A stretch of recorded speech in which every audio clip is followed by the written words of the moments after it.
Magandang araw mga Aldab Nation! May panibago na naman po akong update para sa inyong lahat. Pero bago natin ito umpisahan ay huwag niyo muna kalimutan na mag-subscribe sa aking YouTube channel at i-click mo na rin ang katabing bell button para maging updated ka sa mga latest videos na i-upload ko. At kapag umabot na ng 100,000 subscribers ang aking channel ay may sorpresa ako para sa inyong lahat.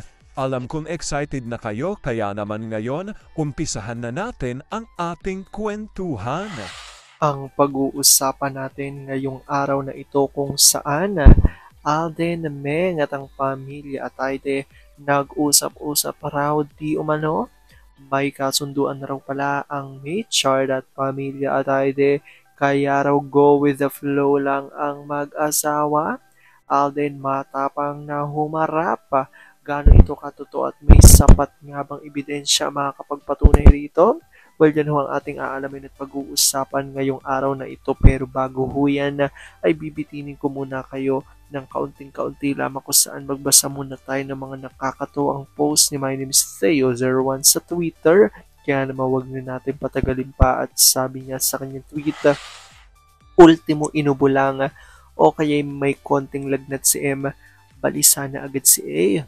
Wala akong maalala kahit minsan sa ibang inaalaga ni ACM kapag may sakit. Siya talaga ang matyagang nag-aalaga dito. Hindi na nga niya pinatambakan ng project si M para hindi ito mapagod ng husto. Siya lang ang magtatrabaho kung pwede lang. Ang ina ang pinag-aagawan sa tahanan. Pagdating ng eldest sa ng Mimi ko, yung sumunod, Mimi. Pagdating naman ni Mister, Ma, Pa, walang sagot, hahalugugin ang buong bahay. Kanya-kanya ng check sa room para madaling mahanap ang ina. Walang magpapalit ng damit hanggat hindi makikita ang ina. Sa tuwing may pasok ang mga bata ay tinatanong agad lagi ang ina kung anong ginagawa nila sa school pag uwi. Kanya-kanya yan sila ng kwento with matching action pa. Pakitang gilas sa ina at nag-uunan sa pagpapakita ng mga stars na tatak ni teacher. Isang very good lang ng ina, happy na sila.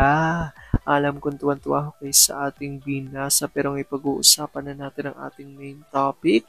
Oops, wait lang, saglit lang to. May ipapaalala lang ako. Para sa mga bago pa lang sa aking channel, huwag niyong kalimutan na mag-subscribe sa aking YouTube channel at i-click nyo na rin ang notification bell para lagi kayong updated sa mga latest videos na i-upload ko at para maging parte na rin kayo ng aking Fanatics channel family. Well, alam kong super excited na kayo sa ating kwentuhan, kaya naman dumako na tayo sa ating main topic. Gaano nga ba katotoo na sina Alden na Meng at ang pamilya Atayde di umano ay nag-usap-usap raw? May kasunduan na raw pala ang Richard at ang pamilya Atayde kaya go with the flow lang ang mag-asawa. Alden matapang daw na humarap. Gaano ito katotoo at may sapat nga bang ebidensya makakapagpatunay rito? Well, yan ang ating aalamin at pag-uusapan ngayong araw na ito. Alam kong super excited na kayong malaman niyan kaya naman wag na natin patagalin pa.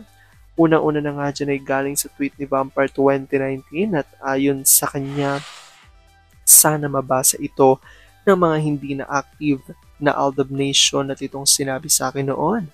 Ito talagang totoo, walang halong biro. Sobrang grateful sina Alden at Meng sa mga ipagkipaglaban natin sa kanila at sa walang sawang pagsuporta. I'm very sure na hindi sila nakalimot. Bago pa umandar ang Sarsuela 1, nag-usap silang lahat including Alden at kasama ng mga Atayde. Safety lang talaga ni Meng ang pinaka-importante kay Alden. Lahat ng involved sa Sarsuela ay kinausap ni Alden. Sasabihin ng ibang bakit sila pumayag.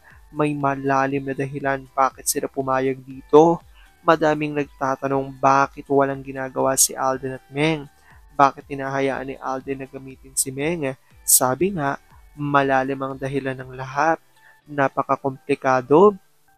Baby cute, alam mo to.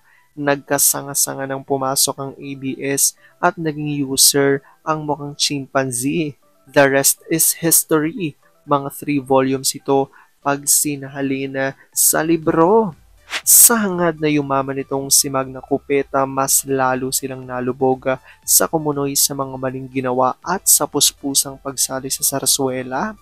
Ngayon, saan napupulutin ng toothpick?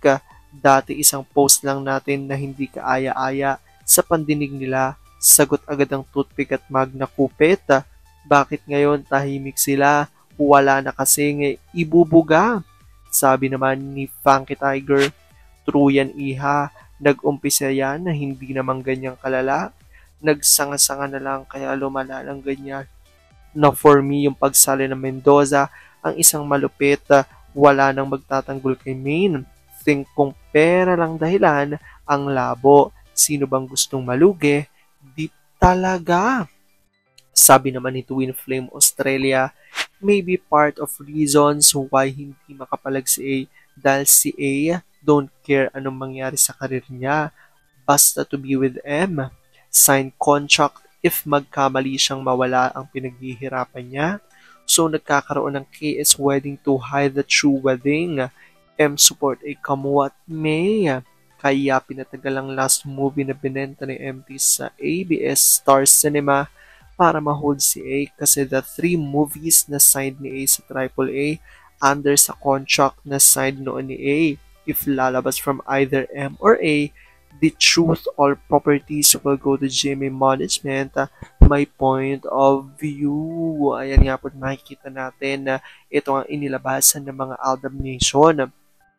So makikita natin sa binasa natin kanina, 'di ba, sa Tweety Vampire 2019, ayon nga raw dito kasi marami po talagang nagtatanong ilang taon na, 'di ba, laging tinatanong na kung totoo nga raw talaga na mag-asawa sina Alden at Meng, bakit daw tila hinahayaan ni Alden na mangyari ito na laging balita, laman ng balita na ang mag-asawa at kinasal na ay sina Ataide at si Mengay. Yun ang tanong ng marami. Well, talaga namang normal lang na matanong to ng marami dahil yun ang nakikita at napapanood natin. Pero paninindigan nga ng ilan sa mga Aldab Nation source ayon sa ating mga binasa ho kanina, nakipagkausap na raw di umano si Alden dito sa pamilya Ataide at meron nga daw silang isang malaking kasunduan patungkol nga dito. Siguro ang di umano'y kasunduan na sinasabi ay yung mga restrictions siguro o rules, diba, na kahit na sinasabi na ang mag-asawa ay sina Atay at si Mengay, ay may mga rules pa rin bilang ang tunay nga raw asawa di umano ni Meng ay si Alden.